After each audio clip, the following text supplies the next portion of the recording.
Assalamualaikum warahmatullahi wabarakatuh. Hadirin yang kami hormati, saya Ajat Sudrajat, dosen pemangku mata kuliah perencanaan pendidikan di kampus Institut Agama Islam Cirebon. Berikut ini saya akan coba menampilkan salah satu hasil wawancara mahasiswa semester 3 Prodi Manajemen Pendidikan Islam terkait dengan perencanaan pendidikan pada mata kuliah perencanaan pendidikan di Institut Agama Islam Cirebon. Berikut videonya. Assalamualaikum warahmatullahi wabarakatuh. Saya ingin memperkenalkan diri karena sebelum wawancara mungkin saya menjelaskan kedatangan saya ke sini. Nama saya Tony, saya dari Institut Agama Islam Cirebon, jurusan Manajemen Pendidikan Islam. Kedatangan saya di sini adalah untuk mewawancarai Bapak tentang masalah perencanaan pendidikan. Kira-kira ada waktu tidak, Pak? Insya Allah. Kemudian silakan Bapak memperkenalkan diri kepada teman-teman di pemirsa. Silakan, Pak. Baik, bismillah. Perkenalkan, nama saya Raden Furqon. Saya sebagai kepala sekolah SDIT Hifzul Rahman. Begini, Pak, untuk pertanyaan pertama, apakah urgensi perencanaan pendidikan yang Bapak ketahui? Baik,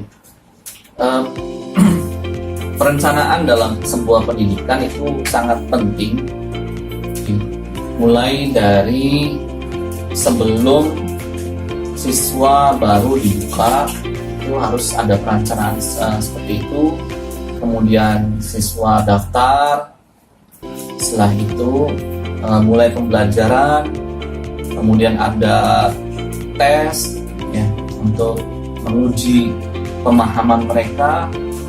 Setelah itu outputnya setelah mereka lulus. Tentu dalam perjalanan dari awal sampai akhir itu perencanaannya sangat penting dalam pendidikan, tidak bisa asal-asalan. Kemudian yang pertanyaan kedua, langkah apa yang dilakukan dalam perencanaan pendidikan di sekolah Bapak? Baik, tentunya saya dan tim guru itu harus mempunyai referensi terlebih dahulu dalam merencanakan sesuatu. Langkah-langkahnya yaitu kita mengadakan rapat untuk membuat kurikulum, membuat perencanaan jangka pendek, jangka menengah, dan jangka panjang. Seperti itu. Luar biasa sekali, Pak. Jadi tidak langsung bikin rencana, tulis, tapi ada tahapan-tahapan sebelumnya. Betul. Kemudian siapa sajakah yang perlu dilibatkan dalam perencanaan pendidikan di sekolah, Pak? Baik, di dalam sebuah sekolah itu tidak hanya ada guru, kepala sekolah, dan siswa saja. Tentu di sana ada stakeholder. Stakeholder itu tadi meliputi orang tua juga, yaitu sering kita sebut dengan komite sekolah. Kemudian di sana juga ada warga sekitar, ada tokoh masyarakat. Itu juga perlu kita tanyakan, perlu kita mintai pendapat untuk memberi masukan ke kita, ke kami dalam perencanaan tersebut. Jadi singkatnya, yaitu di dalamnya yang dilibatkan adalah tentu kepala sekolah sebagai pemimpin di sebuah sekolah, kemudian guru sebagai pelaksana yang ada di kelas, yang ada di sekolah tersebut. Kemudian di sana tentu ada wakil-wakil kepala sekolah seperti wakil kepala sekolah bidang kurikulum, bidang kesiswaan, sarana prasarana, kemudian bagian keuangan, seperti itu dan lain sebagainya. Kemudian di sana ada komite sekolah yaitu dalam hal ini adalah orang tua siswa. Kita libatkan, kita minta pendapat dari ahli-ahli, karena di antara orang tua sekolah juga berbagai macam profesi. Tentu kita minta pendapat sesuai dengan profesi mereka, sehingga itu menambah wawasan dan memperbagus kualitas, memperbaiki atau memperindah kualitas di sekolah untuk siapa? Kembali untuk anak-anak mereka, para orang tua.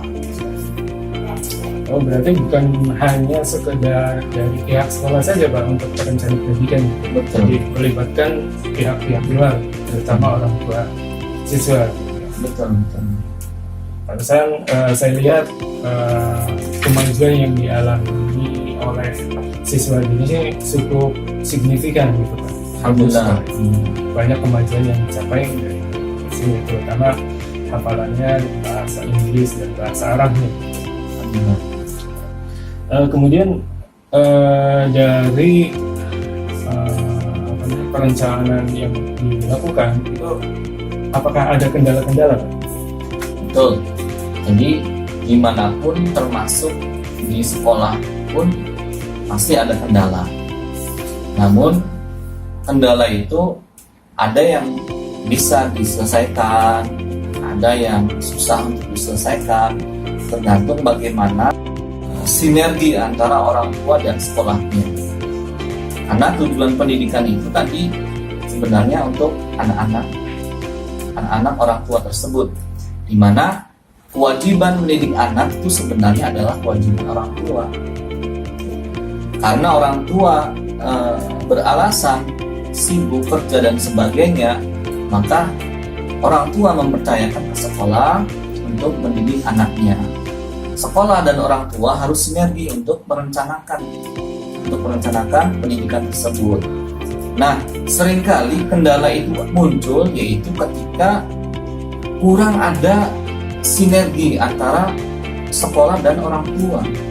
Ketika sekolah sudah merencanakan, sudah mendidik anaknya di sekolah dengan akhlak yang baik, dengan pelajaran yang baik, namun kadangkala di rumah anaknya kurang terawasi, sehingga seolah siswa itu ya lupa begitu saja. Nah, itu jadi kendalanya hanya itu saja, yang itu bisa diperbaiki dengan komunikasi yang baik antara guru, kepala sekolah dan orang tua, disepakati, dibuat komitmen yang baik, sehingga ayo bersama-sama bersinergi untuk mendidik putra putri orang tuanya. Memang kendala itu selalu ada, Betul. apalagi dalam situasi pandemi sekarang. Betul. Terus langkah apa menghadapi situasi pandemi sekarang Pak, yang dilakukan oleh sekolah? Perencananya apakah berubah atau tidak?